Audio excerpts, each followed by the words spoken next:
This is the politics of everything, and I'm your host, Amber Daines. Welcome to the podcast where we want to discuss the politics of everything, from money to motherhood, nutrition to narcissism, startups to secularism, the environment to equality, and much more.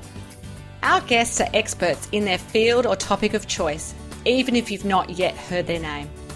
This is a bipartisan podcast, so while we love exploring varied views and get a buzz from a healthy debate, by no means is this a one-sided forum for any one political view. So please listen up and enjoy the politics of everything. Every day we have a range of experiences with the external world. Sometimes they're with loved ones, sometimes it's about retail therapy, or sometimes it's just about being at work. But what makes some of them more memorable for all the right reasons and some of them not? I believe that effective and appropriate communication is at the heart of all great transactions of both the commercial and personal kind.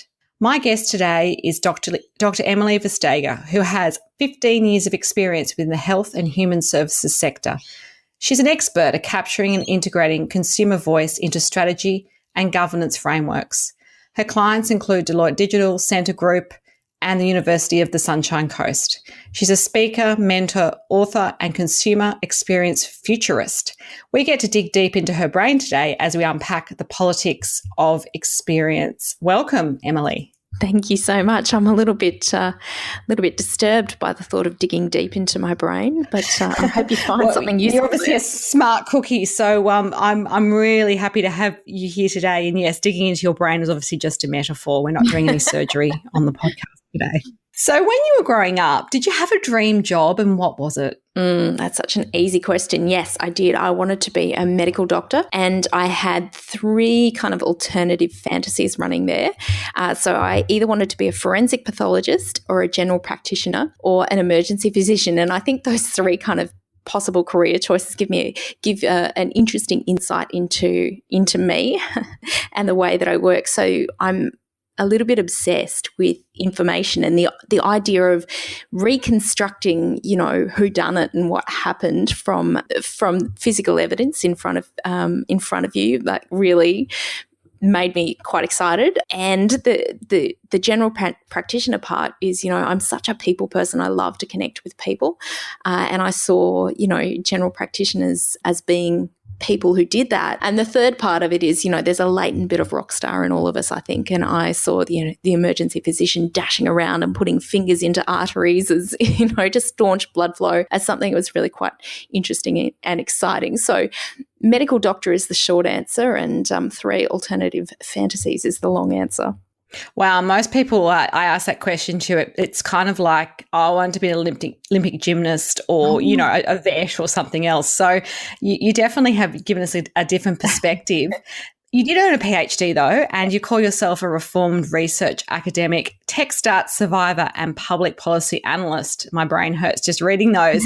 So what has your career really involved before sort of your latest incarnation of what you do? Like, what makes you tick, and what's been the common thread on the career journey so far? Oh, and you know what? Thank you so much for asking that question, because until recently I thought that there was nothing threading those things that I've done together, and I felt like a little bit of a failure until, a mentor of mine did encourage me to think about it and go, well, actually there is a common thread, Emily, and I realise now that there are almost kind of three parts to what's common. Obviously, I didn't do medicine, like I didn't become a medical doctor, so I went on. I actually made the decision at the point of being accepted to medical school that I didn't want to do medicine, and after that, I was kind of cast adrift because I'd wanted to do it for so long that I hadn't thought about any kind of alternative realities. And so I went on to do the PhD kind of almost as something to fill my time in. But most people just go travelling around the world with a backpack, Emily, that I could have,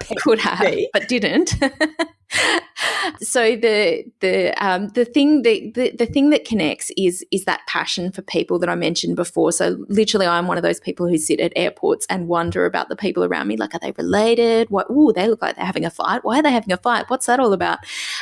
So I'm passionate about people. I'm also passionate about innovation. I think I drive a few people bonkers because I ask so many questions and I'm curious and I always want things to be better and the best version possible, which you can imagine that plays out pretty well in when I'm working for someone. No, it's not perfect. Make it more perfecter. And also in my relationships.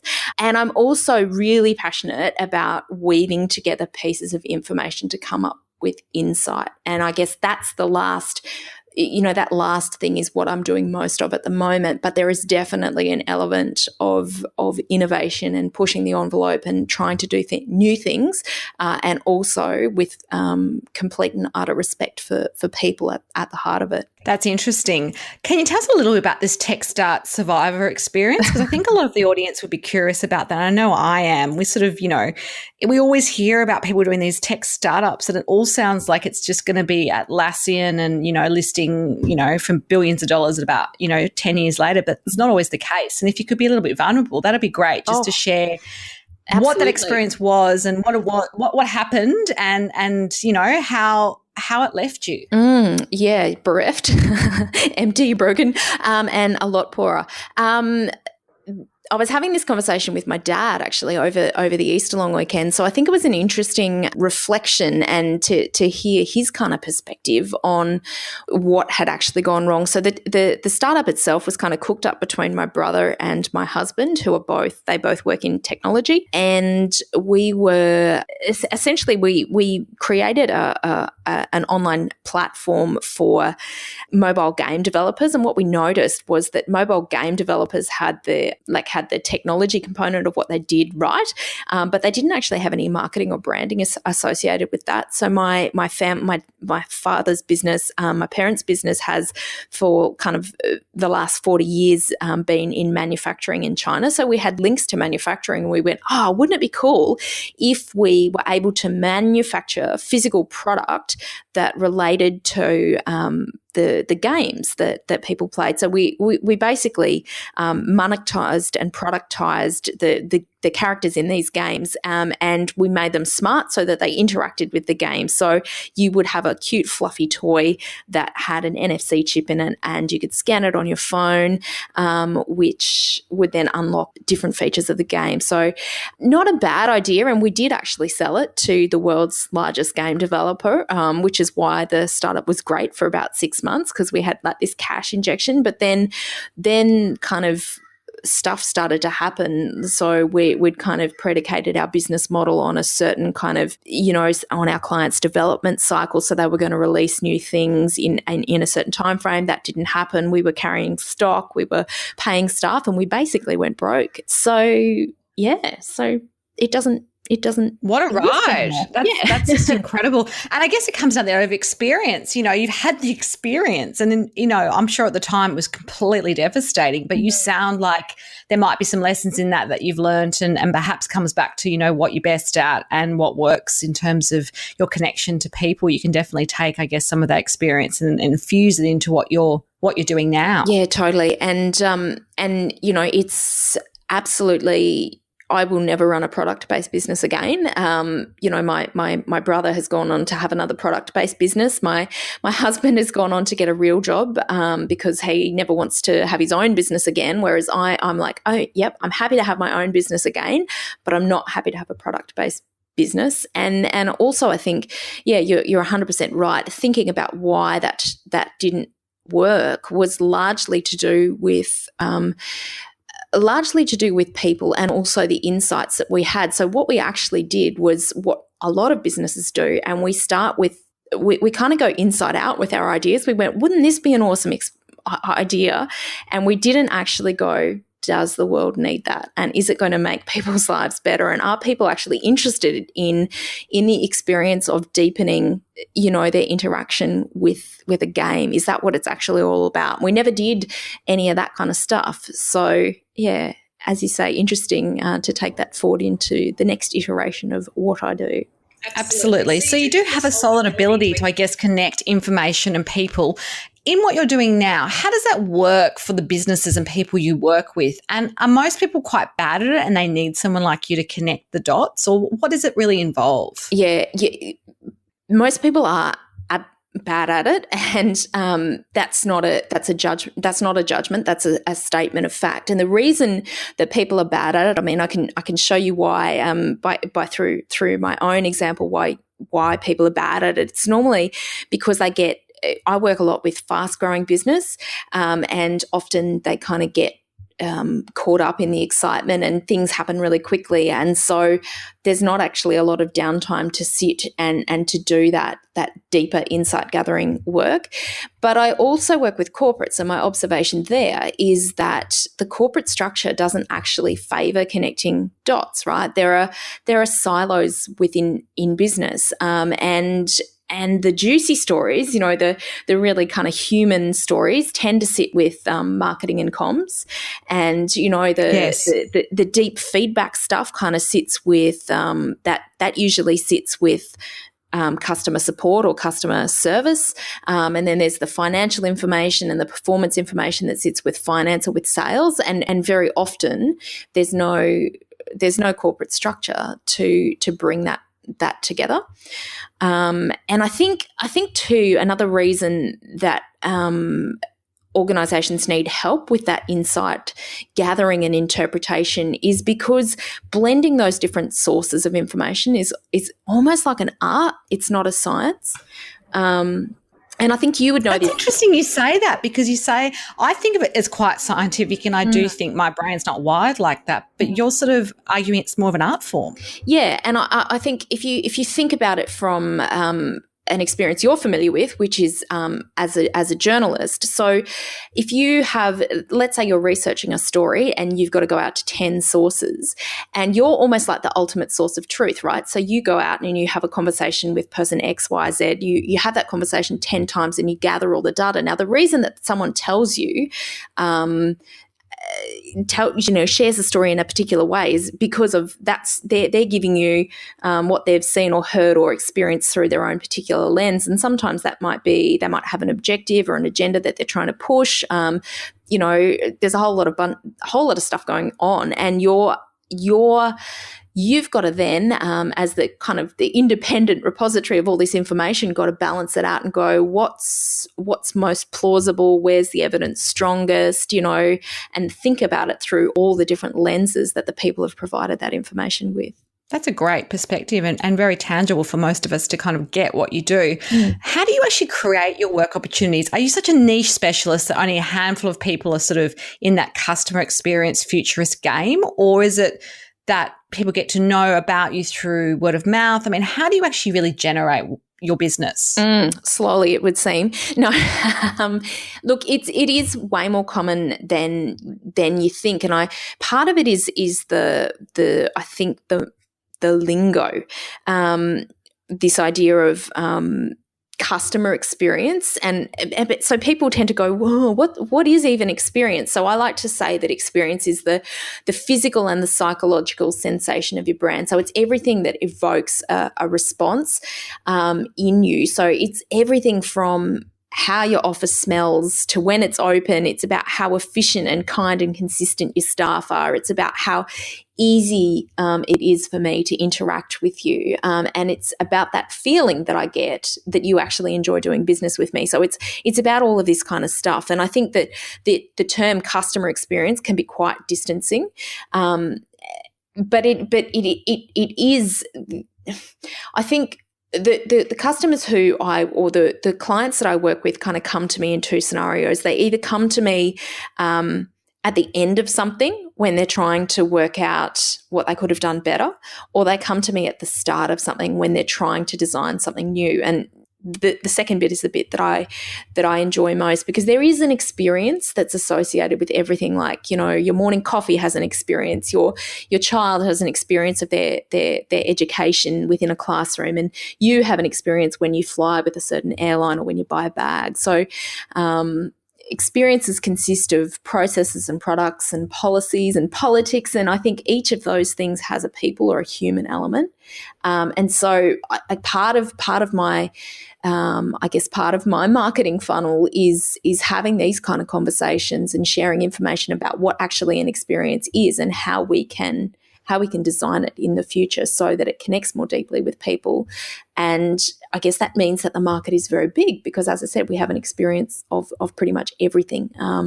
So for me, in terms of marketing my business, it's about changing that kind of focus from experience as something that happens in a retail transaction to something that happens more broadly across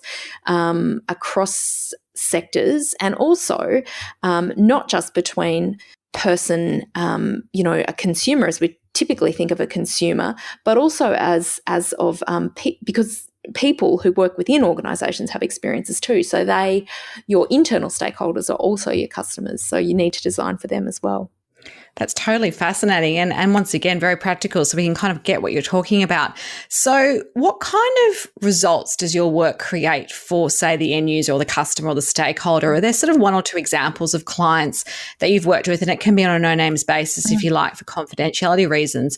I mean, what have you actually done to create that positive change and something that we maybe can relate to in terms of the ultimate experience we have as a consumer or a stakeholder? Absolutely. So look, I like to tell my clients that they're aiming to deliver exceptional experiences, and exceptional experiences do two things. They drive productivity, so that's the internal. That's what it'll do for your organisation, and it will also drive profitability. But it will also help you ultimately connect with your end user. So companies that focus on superior experience grow their business. There's just no arguments about that. And, global surveys continue to show that, you will experience an increase in revenue growth of about 10 to 15% by a relentless pursuit of customer experience. And also one of the mediating factors is that happens because you drive customer satisfaction up. So, and you'll do that by around 20%. And really, the growth, it's incredible. Yeah, it's not a small kind of return on investment. The growth tends to happen for 3 years, 3 reasons. Sorry, not for 3 years. Hopefully longer than 3 years. Yeah. No, it's going to be more persistent than that.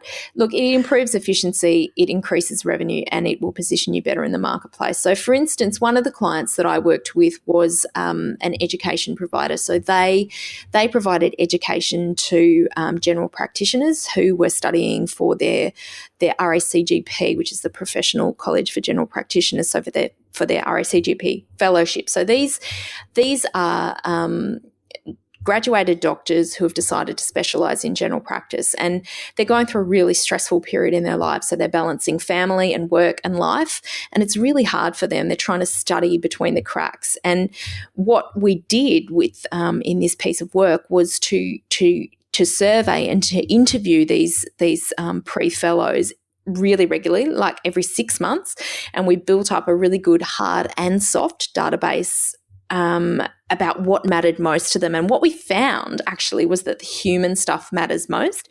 So, for instance, like having a great confidant or a professional mentor within the practice that they were studying at, having an opportunity to regularly debrief with them was really important. So that person had to be accessible to them.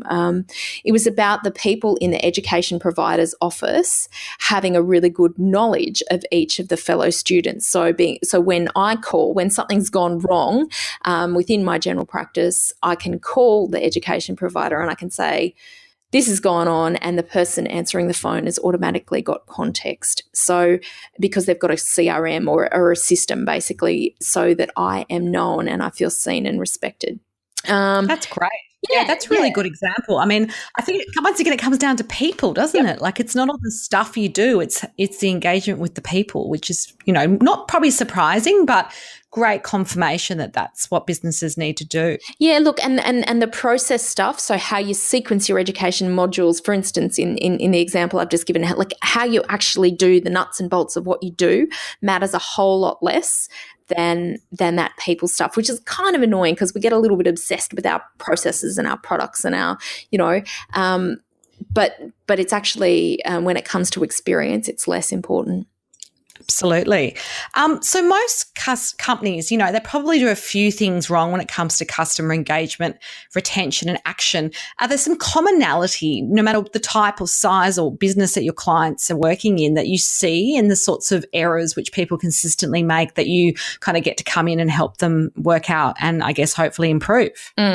Look, they either don't ask. So they just kind of keep doing whatever it is that they have been doing, which is it Einstein who says that's a definition of insanity, doing the same thing and expecting a different result. So they either ask, or they don't ask, or worse, I think, is that they do ask and then they don't do anything about it. And that's damaging for a whole bunch of reasons, but mostly it's damaging because you there's a transaction that goes on. So when you seek insight as to how can we make this better, so you're reaching out to your current customers or to your current staff, there's a transaction that happens. So I spend time talking with you and sharing my ideas about what it could be in the future. And if you don't do anything with that, then your business is not going to change. But also I'm going to be really cross with you because I've just wasted an hour of my life and I don't feel that you've seen me or heard me. And it's that idea of, so I work kind of within a closed loop model where so that engagement, that activation is really critical, but also nurturing the people who have made an investment, whether it be financial or whether it be emotional in your business, are brought into that strategy loop. So if they're a participant in it, they understand what you're doing with the information that you've shared with them. And I think one of the big fears that organisations I have that I work with, they go, if we ask people what they want, A, they don't know, which is not true. We all know what we want, and or B, they're going to expect us to do it. And we're going to open up this ridiculous Pandora's box and make a whole lot of people unhappy because we can't do everything. And my counsel is always no, that is absolutely not the case. People don't expect that it's practical to do every single thing that they suggest. We are rational and we understand that business realities mean that we can't do everything, so long as we make an explanation for why. So we're focusing on XYZ strategy at the moment. We can't pursue this. This is not part of our core business model, but it's creating that feedback loop so that people who've invested don't feel ripped off. Oh, that makes sense. So I guess with the digital world, has that enhanced or detracted from that overall customer experience in your opinion? Look, I think it's complicated it. Shifting the focus to digital kind of gives us something tangible to focus on. And so we can go, great, the reason that we're getting really poor engagement is because we don't have a CRM, or the reason that we're getting really poor engagement is because we don't have, a mobile responsive website. They may be part of the reason, but they are not the reason itself, because I think experience is rational and it's emotional. It's, the rational stuff like convenience and accessibility, the speed of your site, how fast you can ship, blah, blah, blah. That all kind of sits above the waterline. If you think of an iceberg, that's all above the waterline, and what's below the waterline matters most. And that's the stuff that we do. The stuff above the waterline's blingy and beautiful and sexy, and so we tend to focus on that. We don't tend to go deeper, and increasingly, I think, if we're designing for digital only, we miss that emotional stuff, and research shows that we absolutely can't do that because, like, from a business perspective, beige businesses lose in this competitive economy. There are a whole bunch of people, it doesn't matter what business you're in, there are a whole bunch of other people doing it for cheaper than you are, and you can't kind of out-compete unless you're a standout. And actually, you don't lose customers on the basis of those accessibility, convenience things that sit above the waterline. Like if you survey customers and you ask them the wrong questions, they'll say, oh, it's because it was hard to use your website, or you weren't open long enough. But actually, what you've probably not dug deep enough to find out the actual emotional driver for the reason why they got cross about the accessibility. So if it takes me 15 minutes to find out what I'm doing on your website, you're actually disrespecting my time. And the reason that I get cross and never go back to your business again is because you've hurt me. You've shown me disrespect. So that's actually what it's about, and that's what a lot of businesses miss. Yeah, absolutely. So I have two questions I ask all my guests, and of course I'm going to ask you today. Are there any standout mentors in your life that could be well-known, or they could be just people in your life that have really guided you? What have they taught you about true success? Yeah. I've got, I'm really fortunate to have a lot of mentors in my life, people who are both, I've engaged as a formal mentor, and others who are just have been a shining kind of guiding light for me. One particular mentor who started me out on this journey and who actually connects you and I, Amber, is Janine Garner. She showed me that it is about human connection, by building our network, by building our own, kind of community of success and good practice, and making those connections at a deep level. We can all be more successful. And she also kind of came into my life when I was making the transition to motherhood, and she kind of showed me that you can define that however you want to define that, and make it your own, which has been fantastic. That's excellent.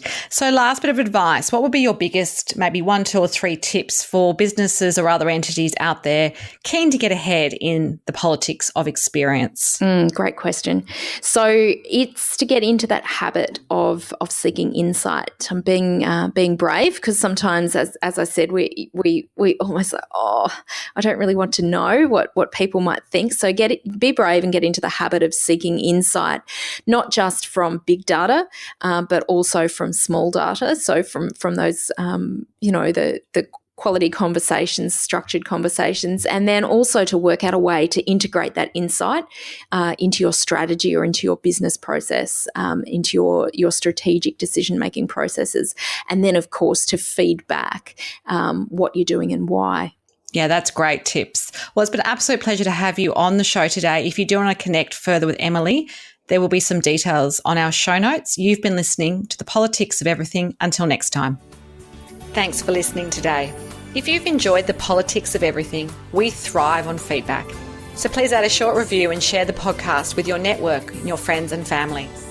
I'm also always on the hunt for fabulous new guests. So if you've got a view to share and an idea how to get our listeners excited, please email me at amber@bespokecomms, that's BESPOKECOMMS.com.au, and we'll be sure to get back to you. Until next time.